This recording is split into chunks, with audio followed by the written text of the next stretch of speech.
السلام علیکم ورحمۃ اللہ وبرکاتہ۔ میرے شوہر بہت خاموش طبع تھے۔ اچانک ہارٹ اٹیک سے چل بسے۔ عدت کے بعد جب میں ان کا خفیہ بینک لاکر کھولنے گئی تو مجھے امید تھی کہ شاید کچھ زیور ہوگا، لیکن لاکر سے ایک دوسری عورت کے ساتھ ان کی شادی کی تصاویر اور ایک وصیت نکلی۔ میں نے اس عورت کا چہرہ غور سے دیکھا تو میری جان خشک ہو گئی، کیونکہ وہ کوئی اور نہیں بلکہ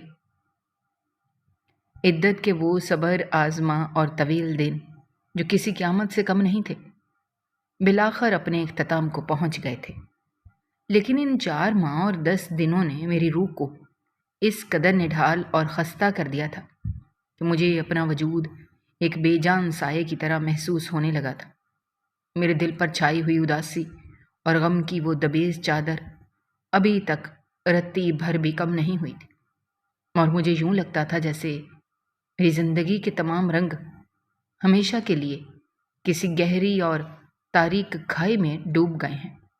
میرا گھر جو کبھی کہوں اور مسکراہٹوں سے گونجتا تھا، اب ایک ویران اور سنسان کھنڈر کا منظر پیش کر رہا تھا، جس کی دیواریں مجھے کاٹنے کو دوڑتی تھیں اور ہر کونا مجھے میرے ماضی کی ان خوبصورت یادوں کا تانا دیتا تھا جو اب کبھی لوٹ کر نہیں آنے والی تھیں۔ میرے شوہر ایک انتہائی خاموش طبع، سنجیدہ اور بردبار انسان تھے، جنہیں میں نے اپنی پوری ازدواجی زندگی میں کبھی کسی پر خواہ غصہ کرتے یا اونچی آواز میں بات کرتے نہیں سنا تھا۔ ان کی خاموشی میں ایک عجیب سا وقار اور سکون چھپا ہوتا تھا جو مجھے ہمیشہ یہ احساس دلاتا تھا کہ وہ ہر مشکل اور ہر پریشانی کو اپنے مضبوط کندھوں پر اٹھانے کی مکمل صلاحیت رکھتے ہیں۔ وہ گھر کے کسی بھی معاملے میں بہت زیادہ دخل اندازی نہیں کرتے تھے، اور ان کی زندگی بس ان کے کام اور ہمارے اس چھوٹے سے گھر تک ہی محدود تھی۔ وہ روزانہ صبح سویرے سورج نکلنے سے بھی پہلے اٹھتے، نہایت خاموشی سے اپنا لباس تبدیل کرتے اور پھر کسی کو جگائے بغیر اپنا ناشتہ کر کے اپنے کام پر چلے جاتے، اور شام کو جب وہ تھکے ہارے واپس لوٹتے تو ان کے چہرے پر دن بھر کی مشقت کے باوجود ایک ہلکی اور میٹھی سی مسکراہٹ ہوتی تھی جو میرے سارے دن کی پریشانیوں کو اور گھر کے کاموں کی تھکان کو پل بھر میں دور کر دیتی تھی۔ ان کی اس خاموشی اور سادگی نے مجھے ہمیشہ یہ مضبوط یقین دلایا تھا کہ وہ ایک انتہائی سچے اور کھرے انسان ہیں، جن کے دل میں کسی کے لیے کوئی میل یا فریب نہیں ہے۔ وہ کم گو ضرور تھے، لیکن ان کا عمل ہمیشہ ان کی محبت کا ثبوت دیتا تھا۔ وہ بچوں کی ہر ضرورت کو ان کے کہنے سے پہلے ہی پورا کر دیتے تھے، اور میری ہر چھوٹی بڑی خواہش کا خاموشی سے خیال رکھتے تھے۔ لیکن مجھے کیا معلوم تھا کہ زندگی اتنی بے رحم اور ظالم ہو سکتی ہے کہ میرے اس ہنستے بستے اور پرسکون گھر کو یوں اچانک نظر لگ جائے گی۔ وہ ایک بہت عام سی اور پرسکون صبح تھی جب وہ ہمیشہ کی طرح اپنا ناشتہ کر کے مجھے خدا حافظ کہہ کر گھر سے نکلے تھے۔ مجھے آج بھی یاد ہے کہ اس دن انہوں نے ہلکے نیلے رنگ کا لباس پہنا ہوا تھا اور جاتے ہوئے بچوں کو پیار کیا تھا۔ لیکن دوپہر کے وقت جب میں دوپہر کے کھانے کی تیاری کر رہی تھی، دروازے پر ہونے والی ایک تیز دستک نے میری زندگی کو ہمیشہ کے لیے بدل دیا۔ کسی نے مجھے روتے ہوئے یہ دل دہلا دینے والی خبر دی کہ انہیں کام کی جگہ پر اچانک دل کا انتہائی شدید دورہ پڑا ہے اور انہیں بے ہوشی کی حالت میں فوراً قریبی شفا خانے لے جایا گیا ہے۔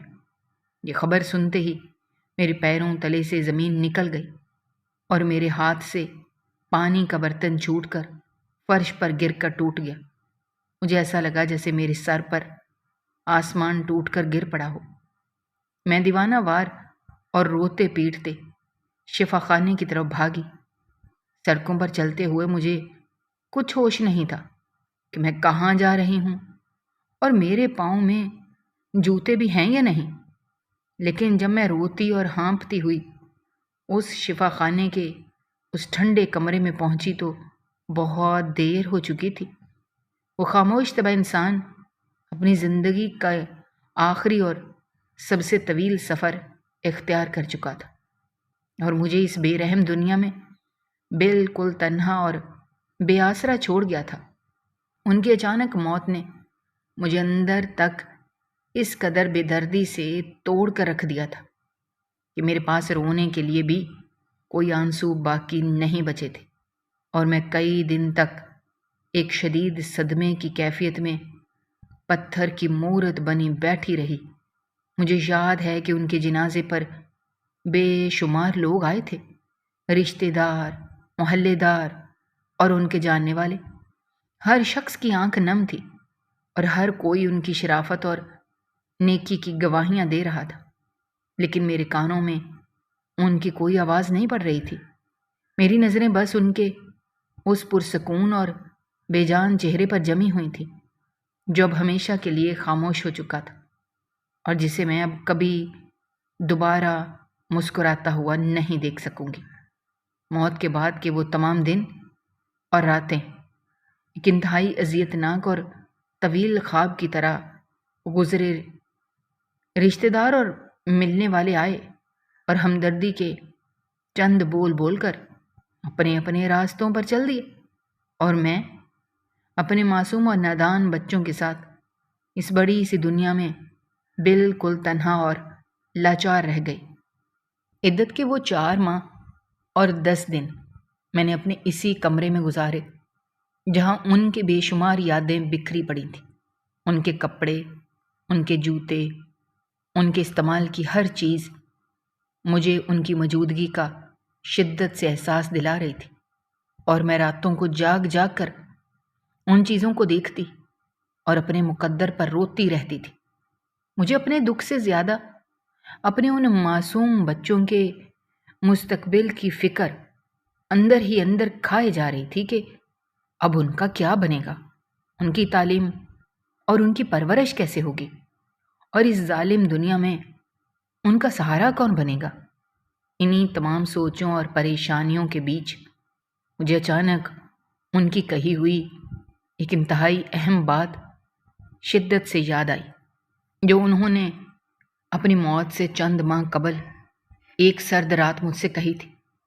انہوں نے مجھے اپنے پاس بٹھا کر بہت سنجیدگی سے بتایا تھا کہ انہوں نے شہر کے بیچوں بیچ واقع ایک بہت بڑی اور محفوظ عمارت میں ایک خفیہ تجوری لے رکھی ہے، جس میں انہوں نے ہماری زندگی بھر کی جمع پونجی اور کچھ انتہائی ضروری چیزیں ہمارے برے وقت کے لیے محفوظ کر رکھی ہیں۔ انہوں نے اس تجوری کی ایک چھوٹی سی چابی بھی میرے حوالے کی تھی اور کہا تھا کہ اگر زندگی میں کبھی کوئی مشکل وقت آئے یا وہ کسی ناگہانی آفت کی وجہ سے اس دنیا میں نہ رہیں تو میں اس تجوری کو جا کر کھول لوں اور اس میں موجود چیزوں کو اپنے اور بچوں کے لیے استعمال کروں۔ اس وقت میں نے ان کی اس بات کو بہت زیادہ اہمیت نہیں دی تھی اور ڈر کر ان سے کہا تھا کہ وہ ایسی خوفناک اور ناگہانی باتیں نہ کیا کریں، کیونکہ ان کے بغیر تو میں اپنی زندگی کا تصور بھی نہیں کر سکتی۔ لیکن آج جب وہ سچ مچ مجھے چھوڑ کر اس دنیا سے چلے گئے تھے اور میں حالات کے رحم و کرم پر تھی، مجھے ان کی وہ بات اندھیرے میں روشنی کی ایک کرن کی طرح محسوس ہو رہی تھی۔ عدت کی پابندی ختم ہونے کے اگلے ہی دن میں نے یہ پختہ فیصلہ کیا کہ میں اس بڑی عمارت میں جا کر اس خفیہ تجوری کو دیکھوں گی۔ شاید اس میں میرے اور میرے یتیم بچوں کے لیے کوئی ایسا مضبوط سہارا موجود ہو جو ہمیں اس مشکل اور کڑے وقت سے بحفاظت نکال سکے اور ہماری بقا کا سامان بن سکے۔ میں نے ایک انتہائی سادہ سا کالا لباس پہنا اور ایک بڑی سی چادر اوڑھ کر مہینوں بعد گھر کی دہلیز سے باہر قدم نکالا۔ اتنے لمبے عرصے بعد گھر سے باہر نکلنے پر مجھے باہر کی دنیا بہت عجیب اور بیگانی سی لگ رہی تھی۔ سورج کی تیز روشنی میں میری رو رو کر کمزور ہو جانے والی آنکھوں کو بری طرح چبھ رہی تھی، اور سڑکوں پر چلتے ہوئے لوگوں کا ہجوم اور ان کا شور مجھے میری تنہائی کا مزید شدت سے احساس دلا رہا تھا۔ میں نے ایک سواری لی اور اس بڑی عمارت کا پتہ بتا کر اس کی طرف روانہ ہو گئی۔ راستے بھر میرے ذہن میں بس وہی خاموش انسان بسا رہا جس نے اپنی پوری زندگی میرے اور بچوں کی خوشیوں کے لیے دن رات محنت کی تھی۔ میری سوچیں بار بار اس تجوری اور اس میں رکھی ہوئی نامعلوم چیزوں کی طرف جا رہی تھیں، اور میرا دل ایک عجیب سی بے چینی، خوف اور امید کے ملے جلے جذبات کے ساتھ زور زور سے دھڑک رہا تھا۔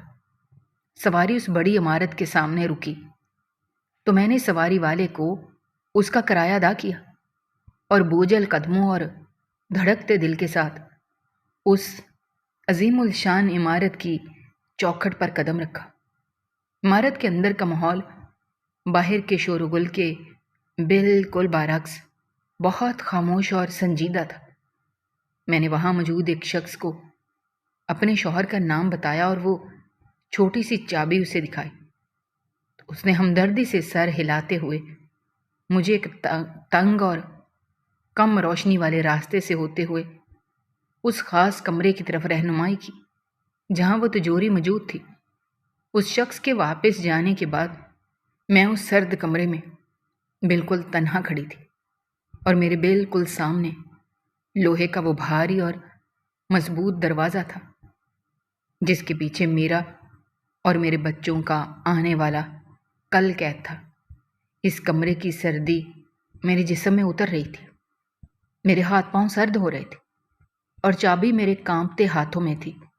مجھے اس وقت اپنے شوہر کی دور اندیشی اور ان کی محبت پر بہت پیار آ رہا تھا کہ وہ کس طرح میری ہر ضرورت کا خیال رکھتے تھے، اور انہوں نے میرے لیے یہ کیسا زبردست انتظام کر رکھا تھا۔ مجھے پوری اور پختہ امید تھی انہوں نے میرے اور بچوں کے اس مشکل ترین وقت کے لیے اس تجوری میں ضرور کوئی قیمتی زیور، بھاری نقدی یا پھر ہماری کسی زمین یا مکان کے اہم کاغذات محفوظ کر رکھے ہوں گے، کیونکہ وہ ہمیشہ ہمارے مستقبل کی فکر کیا کرتے تھے۔ اس تاریک اور انتہائی خاموش کمرے میں تنہا کھڑے ہوئے مجھے یوں محسوس ہو رہا تھا جیسے وقت کی رفتار بالکل تھم گئی ہو اور میں دنیا کے کسی ایسے کٹے ہوئے حصے میں آ گئی ہوں جہاں زندگی کا کوئی نام و نشان باقی نہیں ہے۔ وہ کمرہ جو اس بڑی اور شاندار عمارت کے سب سے نچلے حصے اور خفیہ حصے میں واقع تھا، اس کی دیواریں بہت موٹی اور سرد تھیں، اور وہاں کی ہوا میں ایک عجیب سی گھٹن اور پرانے کاغذوں اور لوہے کی بو رچی ہوئی تھی جو میرے نتنوں سے ٹکرا کر میرے اندر ایک انجانا سا خوف پیدا کر رہی تھی۔ میرے سر پر موجود چھت سے لٹکتا ہوا ایک مدھم سا کمکمہ پیلے رنگ کی ہلکی ہلکی روشنی بکھیر رہا تھا، جس سے اس کمرے کے تاریک کونوں میں عجیب و غریب سائے بنتے ہوئے نظر آ رہے تھے، اور میری اپنی پرچھائی بھی دیوار پر ایک ڈراؤنے ہیولے کی طرح رقص کر رہی تھی۔ میرے ارد گرد چاروں طرف لوہے کی بڑی بڑی اور مضبوط الماریاں دیواروں کے اندر چنی ہوئی تھیں، جن میں سینکڑوں چھوٹی بڑی تجوریاں موجود تھیں، اور ہر تجوری پر ایک خاص نمبر درج تھا جو کسی نہ کسی انسان کی زندگی بھر کی جمع پونجی اور اس کے رازوں کا امین تھا۔ ان بے شمار تجوریوں کے درمیان کھڑے ہو کر میں نے خود کو انتہائی حقیر اور بے بس محسوس کیا۔ میری نظریں بار بار اس چھوٹی سی اور زنگالود چابی کی طرف اٹھ رہی تھیں جسے میں نے اپنی مٹھی میں انتہائی مضبوطی سے دبا رکھا تھا۔ وہ چابی جو بظاہر لوہے کا ایک بے جان اور معمولی سا ٹکڑا تھی، لیکن اس وقت وہ میری اور میرے یتیم بچوں کی زندگی کا واحد اور سب سے بڑا سہارا تھی۔ میری ہتھیلی پسینے سے مکمل طور پر بھیگ چکی تھی، اور سردی کے باوجود میرے ماتھے پر پسینے کے قطرے چمک رہے تھے۔ میری دھڑکنیں اتنی تیز ہو چکی تھیں کہ مجھے اپنے سینے میں دل کے دھڑکنے کی آواز کسی نکارے کی طرح صاف سنائی دے رہی تھی، اور میری سانسیں میرے گلے میں بری طرح الجھ رہی تھیں۔ میرے کانپتے ہوئے قدم زمین پر جمے ہوئے تھے، اور مجھ میں اتنی ہمت نہیں ہو رہی تھی کہ میں آگے بڑھ کر اپنے شوہر کی اس خفیہ تجوری کو تلاش کروں جس کا نمبر انہوں نے مجھے بتایا تھا۔ میری آنکھوں کے سامنے بار بار میرے معصوم بچوں کے چہرے آ رہے تھے جو گھر میں میرا انتظار کر رہے تھے، اور جنہیں مجھ سے بے شمار امیدیں وابستہ تھیں۔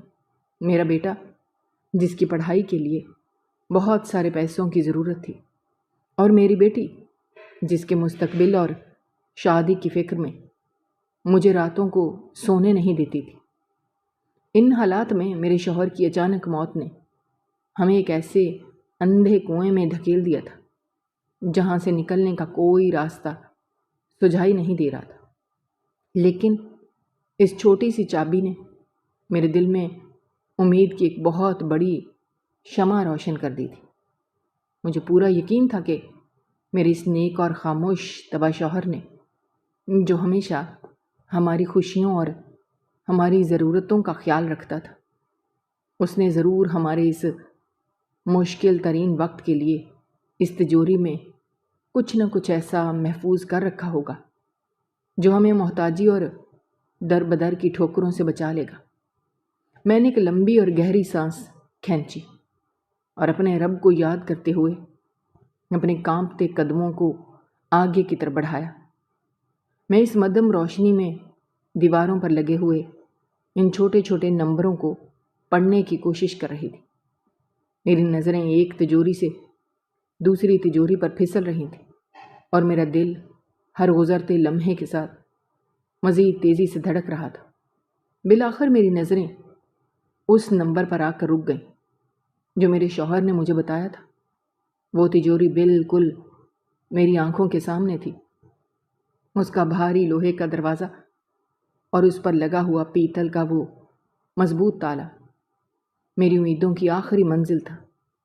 میں اس تجوری کے بالکل قریب جا کر کھڑی ہو گئی، اور میرے ہاتھ اس قدر شدت سے کانپنے لگے کہ مجھ سے وہ چابی ٹھیک سے پکڑی بھی نہیں جا رہی تھی۔ میں نے اپنا دایاں ہاتھ آگے بڑھایا اور اس چھوٹی سی چابی کو اس پیتل کے تالے کے تنگ سوراخ کے بالکل قریب لے گئے، لیکن میرے ہاتھوں کی کپ کپاہٹ کی وجہ سے چابی سوراخ میں داخل نہیں ہو پا رہی تھی۔ میں نے اپنے بائیں ہاتھ سے اپنے دائیں ہاتھ کو مضبوطی سے پکڑا اور اپنا پورا زور لگا کر اس چابی کو تالے کے اندر داخل کر دیا۔ چابی کے اندر جانے کی وہ ہلکی سی کھٹاک کی آواز اس خاموش کمرے میں اتنی بلند محسوس ہوئی جیسے کسی نے سکوت میں پتھر مارا ہو، اور وہ ایک لمحے کے لیے اپنی آنکھیں بند کیں اور اپنے شوہر کا وہ مسکراتا ہوا پرسکون چہرہ یاد کیا جو وہ اکثر تھکاوٹ کے باوجود ہمارے سامنے لاتے تھے۔ پھر میں نے پوری طاقت لگا کر اس چابی کو دائیں طرف گھما دیا۔ تالے کے اندر موجود پرانی اور زنگ آلود مشینوں نے حرکت کی، اور ایک بھاری اور کرخت آواز کے ساتھ وہ مضبوط تالا بالآخر کھل گیا۔ میری سانس ایک لمحے کے لیے میرے حلق میں ہی رک گئی، اور میں نے اس لوہے کے بھاری دروازے کا ٹھنڈا دستہ پکڑ کر اسے نہایت آہستہ آہستہ اپنی طرف کھینچنا شروع کیا۔ دروازے کے پرانے قبضوں نے ایک لمبی اور دردناک آواز پیدا کی جو میرے اعصاب پر کسی تیز دھار آلے کی طرح چل رہی تھی، اور پھر وہ تجوری کا دروازہ مکمل طور پر کھل گیا۔ اندر گھپ اندھیرا تھا، اور مجھے پہلی نظر میں کچھ بھی دکھائی نہیں دیا۔ میں نے تھوڑا سا پیچھے ہٹ کر چھت سے لٹکتے ہوئے کمکمے کی پیلی روشنی کو اس تجوری کے اندر جانے کا راستہ دیا تاکہ میں دیکھ سکوں کہ میری قسمت نے میرے لیے کیا چھپا رکھا ہے۔ میری آنکھیں پوری طرح کھلی ہوئی تھیں اور وہ کسی چمکدار زیور، کسی سونے کی اینٹ یا کسی بھاری نقدی کی گڈیوں کو تلاش کر رہی تھیں۔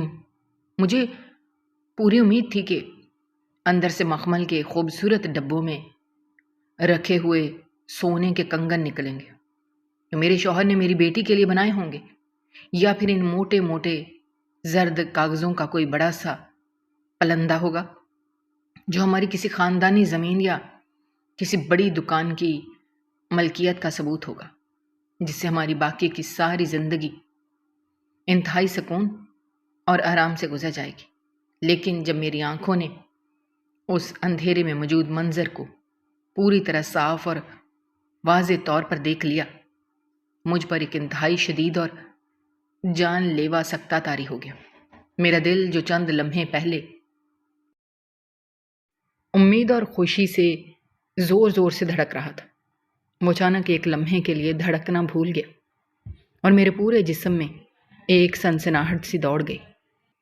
تجوری کے اندر نہ تو کوئی سونے کا چمکدار زیور تھا، نہ مخمل کا کوئی خوبصورت ڈبہ، نہ پیسوں کی کوئی گڈی، اور نہ ہی زمین کے کاغذات، کوئی موٹا پلندہ۔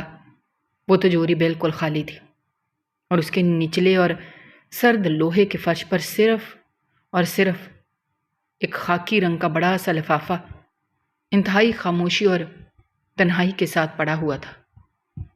اس خالی تجوری اور اس ایک تنہا لفافے کو دیکھ کر میرے ہوش اڑ گئے، میرا دماغ سائیں سائیں کرنے لگا۔ مجھے اپنی آنکھوں پر بالکل بھی یقین نہیں آ رہا تھا۔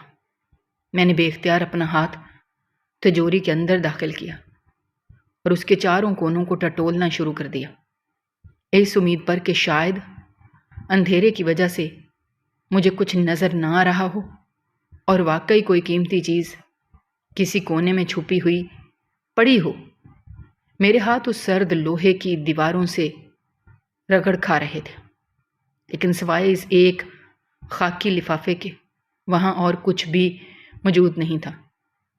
میری تمام امیدیں، میرے سارے خواب اور میرے بچوں کے مستقبل کے سارے سہارے ایک ہی لمحے میں ریت کی دیوار کی طرح زمین بوس ہو گئے تھے۔ مجھے ایسا لگ رہا تھا کہ جیسے کسی نے مجھے بہت اونچائی سے ایک گہری اور اندھی کھائی میں دھکا دے دیا ہو اور میں تیزی سے نیچے گرتی چلی جا رہی ہوں اور میرے ارد گرد بچانے والا کوئی نہیں ہے۔ میرے کانوں میں عجیب سی آوازیں گونجنے لگیں اور میری آنکھوں کے سامنے اندھیرا چھانے لگا۔ یہ کیسے ممکن تھا؟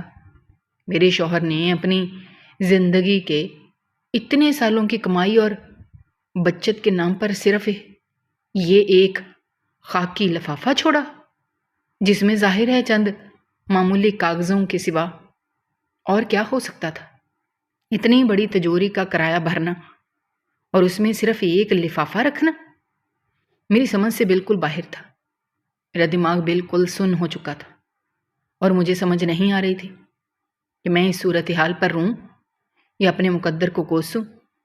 میں وہیں اس کھلی تجوری کے سامنے بت بنی کھڑی تھی اور میری نظریں اس خاکی لفافے پر گڑی ہوئی تھیں، جسے بہت احتیاط سے چاروں طرف سے گوند لگا کر بند کیا گیا تھا اور اس پر کسی قسم کی کوئی تحریر یا کوئی نام درج نہیں تھا۔ وہ لفافہ بظاہر بہت معمولی اور بے جان لگ رہا تھا، لیکن اس وقت وہ مجھے ایک انتہائی پراسرار اور خوفناک چیز محسوس ہو رہا تھا، جس نے میرے شوہر کے کسی ایسے پہلو کو اپنے اندر چھپا رکھا تھا جس سے میں اب تک بالکل بے خبر تھی۔ میری سوچوں کا محور اب اس بات پر اٹک گیا تھا کہ اگر اس میں کوئی دولت نہیں ہے تو پھر اس کے اندر ایسا کیا خاص ہے جسے چھپانے کے لیے میرے شوہر نے اس قدر رازداری سے کام لیا اور موت سے چند لمحے پہلے مجھے اس کا پتہ بتایا۔ میرے اندر ایک عجیب سی بے چینی اور کسک پیدا ہونے لگی۔ جس نے میرے خوف اور صدمے کی جگہ لے لی۔ میں جاننا چاہتی تھی کہ آخر اس لفافے کے اندر کیا ہے جو میرے شوہر کی تمام عمر کی کمائی سے زیادہ قیمتی تھا۔ میرے ہاتھ اب تک کانپ رہے تھے اور میری سانسیں بے ترتیب تھیں۔ میں نے اپنا دایاں ہاتھ انتہائی آہستہ آہستہ تجوری کے اندر بڑھایا، جیسے میں کسی جلتے ہوئے انگارے کو پکڑنے جا رہی ہوں۔ میری انگلیاں اس سرد لوہے سے رگڑ کھاتی ہوئی اس لفافے تک پہنچیں تو مجھے اس کے کاغذ کی کھردری سطح محسوس ہوئی۔ میں نے اپنی کانپتی ہوئی انگلیوں سے اس لفافے کو مضبوطی سے پکڑا اور اس کے وزن کا اندازہ لگانے کی کوشش کی۔ وہ زیادہ بھاری نہیں تھا، لیکن اس کے اندر کچھ تصاویر یا کاغذات جیسی کوئی چیز واضح طور پر محسوس ہو رہی تھی۔ میرا دل کسی اندیکھے خوف کی وجہ سے زور زور سے دھڑک رہا تھا۔ میں نے اس خاکی لفافے کو اپنے کانپتے ہاتھوں میں پکڑا اور اس مدھم اور پیلی روشنی کے بالکل قریب لے آئی۔ میری دھڑکنیں اتنی تیز ہو چکی تھیں کہ مجھے اپنا پورا جسم ان کے ساتھ ہلتا ہوا محسوس ہو رہا تھا۔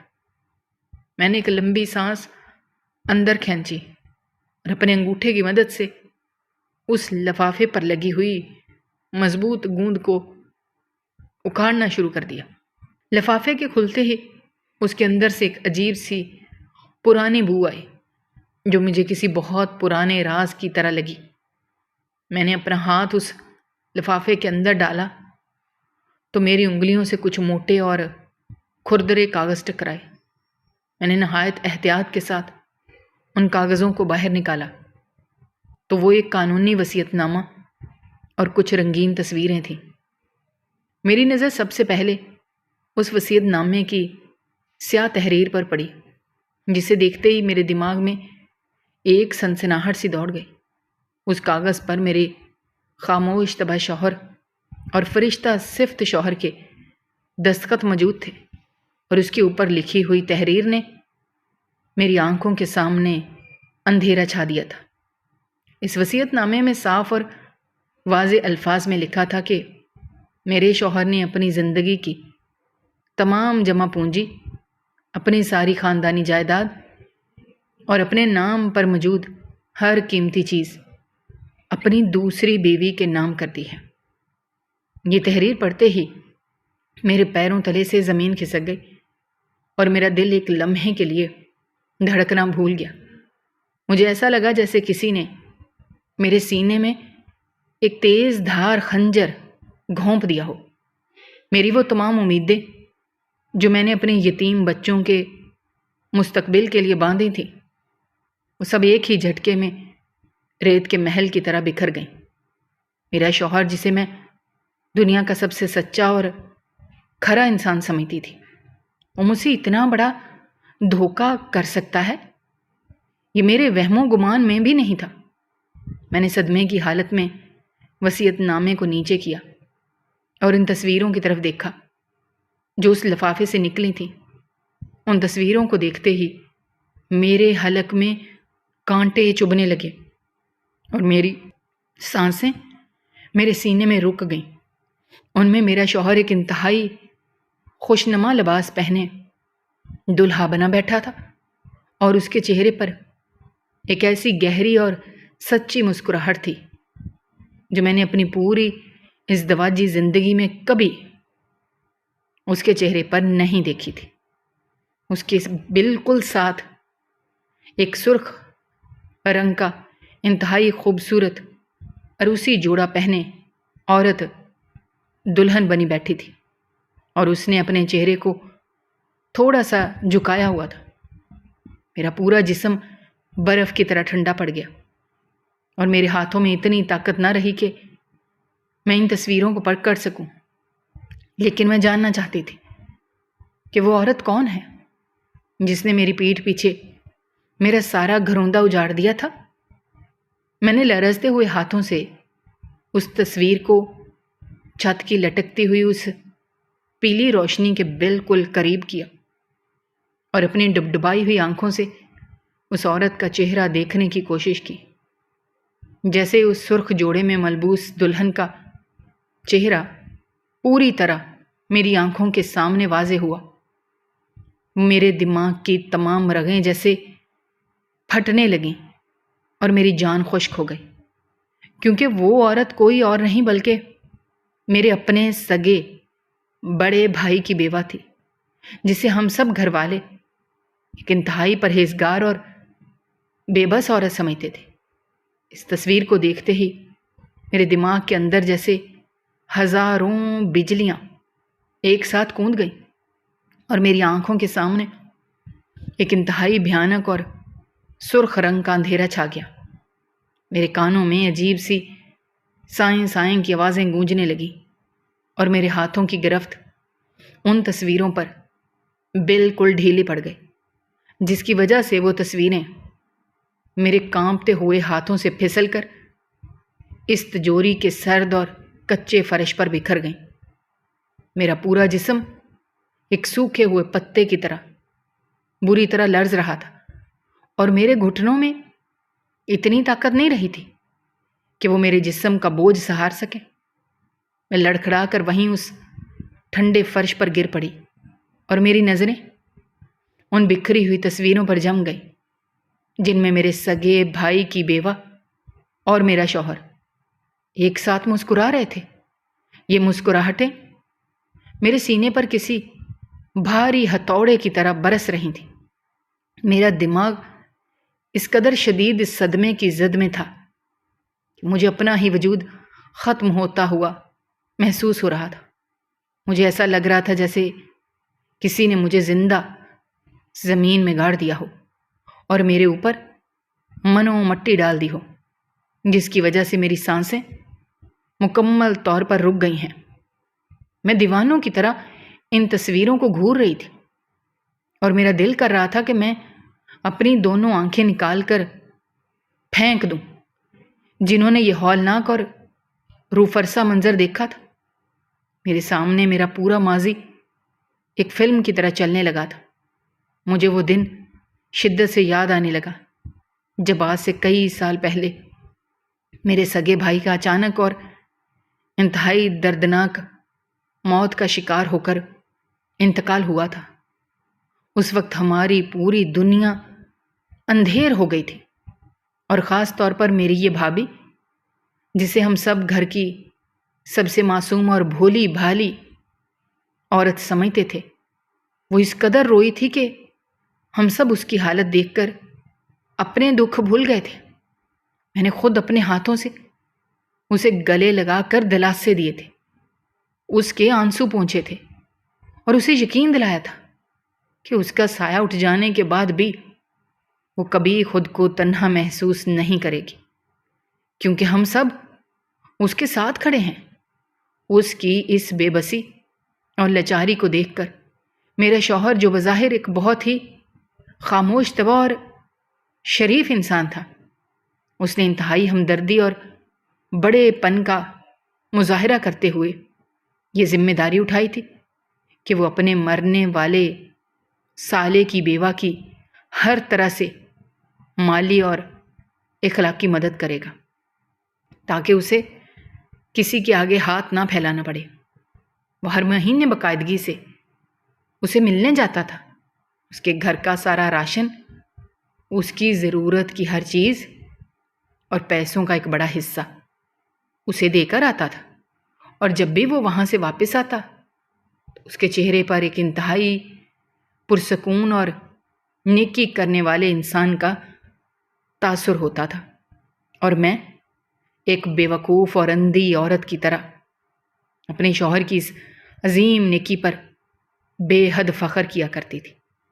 میں اسے دنیا کا سب سے سچا اور کھرا انسان سمجھتی تھی، جو ایک بے بس اور لاچار بیوہ کے سر پر دستے شفقت رکھ رہا تھا۔ میں اپنے ارد گرد کی تمام عورتوں کو فخر سے بتاتی تھی کہ میرا شوہر کتنا عظیم ہے، جو میرے بھائی کی بیوہ کا اتنا خیال رکھتا ہے۔ لیکن مجھے کیا معلوم تھا کہ نیکی اور ہمدردی کے اس سفید اور پاکیزہ لبادے کے پیچھے یہ کتنی غلیظ اور خوفناک سازش چھپی ہوئی ہے جس کا میں تصور بھی نہیں کر سکتی تھی۔ میرے شوہر نے اس بے بس بیوہ کی مدد کرنے کے بہانے دراصل میری پیٹھ میں ایک ایسا خنجر گھونپا تھا جس کا زخم کبھی نہیں بھر سکتا تھا۔ ان تصویروں کو دیکھ کر مجھے یہ سمجھنے میں بالکل بھی دیر نہیں لگی کہ انہوں نے میری ہمدردی اور میرے شوہر کی نام نہاد شرافت کا کتنا بھیانک فائدہ اٹھایا ہے۔ وہ عورت جس کے آنسوؤں کو میں نے اپنے دوپٹے سے صاف کیا تھا، جسے میں نے اپنی سگی بہن سے بھی بڑھ کر چاہا تھا، اس نے میرے شوہر کے ساتھ مل کر میری زندگی کا سارا سکون، میری خوشیاں اور میری تمام عمر کی کمائی لوٹ لی تھی۔ مجھے یاد آ رہا تھا کہ جب بھی میں اپنی بھابھی سے ملنے جاتی تھی وہ کتنی مسکنت اور سادگی سے مجھ سے ملتی تھی۔ اس کے چہرے پر ہر وقت ایک اداسی چھائی رہتی تھی اور وہ اکثر میرے بھائی کو یاد کر کے رونے لگتی تھی۔ اور لیکن آج ان تصویروں میں اس کا وہ چہرہ دیکھ کر مجھے اس پر شدید قے آ رہی تھی۔ اس کا سرخ رنگ کا روسی جوڑا پہنا ہوا تھا، اس کے ہاتھوں میں مہندی لگی ہوئی تھی اور وہ میرے شوہر کے پہلو میں بیٹھ کر اس قدر دل فریب مسکراہٹ کے ساتھ دیکھ رہی تھی جیسے اس نے دنیا کی سب سے بڑی جنگ جیت لی ہو۔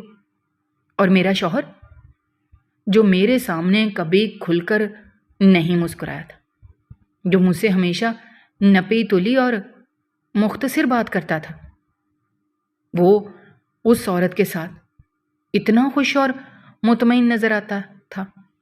اس کی آنکھوں کی چمک مجھ سے چھپائے نہیں چھپ رہی تھی۔ یہ کیسی قیامت تھی جو مجھ پر ٹوٹی تھی؟ میں نے جس انسان کے ساتھ اپنی جوانی کے خوبصورت ترین سال گزار دیے تھے، جس کی ہر خوشی اور غم میں نے ایک سائے کی طرح اس کا ساتھ دیا تھا، وہ انسان اندر سے اتنا کھوکھلا اور اتنا منافق نکلے گا، میں نے کبھی خواب میں بھی نہیں سوچا تھا۔ میری روح اس صدمے سے تڑپ رہی تھی کہ انہوں نے مجھ سے اتنا بڑا فریب کیسے کیا۔ وہ دونوں مل کر کس طرح میری پیٹھ پیچھے میری بے وقوفی پر ہنستے ہوں گے۔ جو میرا شوہر مجھے یہ کہہ کر گھر سے نکلتا ہوگا کہ وہ بھابھی کو سودا سلف دینے جا رہا ہے، تو دراصل وہ اپنی دوسری بیوی سے ملنے جاتا تھا، اور میں ایک احمق عورت کی طرح گھر میں بیٹھ کر اس کے لیے دعائیں مانگتی تھی کہ وہ کتنا ثواب کا کام کر رہا ہے۔ مجھے اب ان تمام چھوٹی چھوٹی باتوں اور ان تمام اشاروں کی سمجھ آ رہی تھی جنہیں میں اپنی سادگی کی وجہ سے کبھی سمجھ ہی نہیں پائی تھی۔ میرے شوہر کا اکثر راتوں کو دیر سے گھر آنا اور یہ کہنا کہ دفتر میں کام زیادہ تھا، دراصل اس عورت کے ساتھ وقت گزارنے کا ایک بہانہ تھا۔ اس کا کبھی کبھی چھٹی والے دن بھی گھر سے باہر رہنا اور یہ کہنا کہ ضروری کام آ گیا تھا۔ یہ سب کچھ اسی مکروہ کھیل کا حصہ تھا جو وہ میرے ساتھ کھیل رہا تھا۔ اور سب سے بڑا دکھ اور سب سے بڑی تکلیف تو اس وصیت نامے کی تھی جو اس خاکی لفافے کے اندر سے نکلا تھا، جس میں میرے شوہر نے اپنی زندگی کی تمام جمع پونجی، اپنا خاندانی گھر، اپنی ساری زمینیں اور بینک میں موجود تمام پیسے اس عورت کے نام کر دیے تھے۔ یہ پڑھ کر میرا دل خون کے آنسو رو رہا تھا۔ اس نے نہ صرف میرا شوہر مجھ سے چھینا بلکہ اس نے میرے معصوم بچوں کا منہ کا نوالا بھی چھین لیا تھا۔ ان بچوں کا حق جن کی پیدائش پر اس نے خوشیاں منائی تھیں، جنہیں اس نے اپنا خون کہا تھا، آج اس نے انہی بچوں کو سڑک پر لا کھڑا کیا تھا اور ایک ایسی عورت کو سب کچھ دے دیا تھا جس نے پہلے ہی مجھ سے میرا سب کچھ لوٹ لیا تھا۔ مجھے اپنے شوہر سے زیادہ اس عورت پر شدید غصہ آ رہا تھا جو میری اپنی بھابھی تھی، اس نے ایک عورت ہو کر دوسری عورت کا گھر کیسے اجاڑ دیا؟ اس نے میرے بچوں کا حق مارتے ہوئے ایک بار بھی نہیں سوچا کہ وہ کیا کر رہی ہے۔ مجھے وہ دن بھی یاد آنے لگا جب میرے شوہر کا جنازہ گھر کے سین میں رکھا تھا اور یہ عورت کس طرح دھاڑے مار مار کر رو رہی تھی۔ میں اس وقت یہ سمجھ رہی تھی کہ وہ اپنے بھائی کے بعد اپنے واحد سہارے کے چلے جانے پر رو رہی ہے، لیکن دراصل وہ اپنے شوہر اور اپنی دولت کے جانے پر ماتم کر رہی تھی۔ کتنی شاطر اور مکار تھی وہ عورت، جس نے مجھ جیسی بے وقوف عورت کو اتنے سالوں تک اندھیرے میں رکھا، اور میرا شوہر جو دنیا کے سامنے ایک حاجی نمازی انسان بنا پھرتا تھا، وہ اندر سے اتنا ظالم اور بے حس تھا۔ اس نے اپنی ساری جائیداد کسی اور کے نام کرتے ہوئے ایک لمحے کے لیے بھی میری ان قربانیوں کا خیال نہیں کیا جو میں نے اس گھر کو بنانے میں دی تھی۔ اس نے موت کے بعد بھی مجھے اور میرے بچوں کو در بدر کی ٹھوکریں کھانے کے لیے چھوڑ دیا تھا۔ میرے بچے جو ابھی تک اپنے باپ کی موت کے صدمے سے نہیں نکلے تھے، میں انہیں کیا بتاؤں گی کہ ان کا باپ انہیں یتیم کرنے سے پہلے ہی ان کی روٹی اور ان کی چھت کسی اور کو دے چکا تھا۔ اس تجوری کے ٹھنڈے فرش پر بیٹھے ہوئے مجھے اپنی پوری زندگی ایک مذاق لگ رہی تھی۔ میری ساری عبادتیں، میری ساری وفاداریاں، میری ساری دعائیں، سب کچھ اس ایک خاکی لفافے نے مٹی میں ملا دیا تھا۔ میں دیوانوں کی طرح ان تصویروں کو پھاڑنے کی کوشش کر رہی تھی، لیکن میرے ہاتھوں میں اتنی جان ہی نہیں تھی۔ میرے اندر ایک ایسا لاوا پک رہا تھا جو مجھے اندر ہی اندر جلا کر راکھ کر رہا تھا۔ میں سوچ رہی تھی کہ اب میں کیا کروں، کہاں جاؤں، کس سے جا کر فریاد کروں، کیونکہ جس انسان سے میں نے فریاد کرنی تھی وہ تو اب اس دنیا میں تھا ہی نہیں۔ وہ تو اپنا سارا کھیل کھیل کر اور میری دنیا اجاڑ کر خود منو مٹی کے نیچے جا کر پرسکون نیند سو رہا تھا، اور میں جیتے جی ایک ایسی آگ میں جل رہی تھی جس کا کوئی اختتام نہیں تھا۔ مجھے سمجھ نہیں آ رہا تھا کہ میں اپنے گھر واپس جا کر اپنے بچوں کو کیا جواب دوں گی۔ میں ان تصویروں کو بار بار دیکھتی اور میرے سینے میں ایک ایسی شدید جلن پیدا ہوتی جو مجھے پاگل کر رہی تھی۔ اس اندھیرے اور سرد کمرے میں میری چیخیں میرے گلے میں گھٹ کر رہ گئی تھیں، اور میرے آنسو میرے رخساروں کو جلا رہے تھے۔ میں نے اتنی بڑی اور خوفناک سچائی کا سامنا اپنی زندگی میں کبھی نہیں کیا تھا۔ مجھے یاد آ رہا تھا کہ عدت کے دوران بھی وہ عورت مجھ سے ملنے آئی تھی۔ اس نے کس طرح جھوٹے آنسو بہا کر مجھ سے ہمدردی کا اظہار کیا تھا۔ وہ کس طرح میرے گلے لگ کر روئی تھی اور مجھے صبر کی تلقین کر رہی تھی۔ کتنا بھیانک اور کتنا گھناؤنا تھا اس کا وہ روپ۔ اس نے میرے سامنے میرے ہی شوہر کی موت کا سوگ منایا اور مجھے معلوم تک نہیں ہونے دیا کہ وہ اصل میں اپنے سہاگ کی موت کا ماتم کر رہی تھی۔ اس کی وہ تمام اداسیاں، اس کی وہ تمام ہمدردیاں صرف ان ناٹک تھیں جو وہ میرے سامنے کر رہی تھی، اور میں ایک اندھی اور بے وقوف عورت کی طرح اس کے گلے لگ کر روتی رہی۔ اس نے میرے سینے پر سر رکھ کر روتے ہوئے میرے ہی سینے میں خنجر اتارا تھا۔ میرا دماغ اب مزید سوچنے سمجھنے کی صلاحیت سے بالکل محروم ہو چکا تھا۔ میں اس فرش پر پڑی بس خلا میں گھور رہی تھی، اور میری زبان سے ایک لفظ بھی ادا نہیں ہو رہا تھا۔ میرے ارد گرد موجود وہ تمام خاموش تجوریاں میرے اس حال پر ہنس رہی تھیں، اور میرا اپنا سایہ مجھے ایک انتہائی حقیر اور بے وقت چیز لگ رہا تھا۔ مجھے اپنے شوہر سے اتنی شدید نفرت محسوس ہو رہی تھی، میرا دل کر رہا تھا کہ میں اس کی قبر پر جا کر اسے اپنے ہاتھوں سے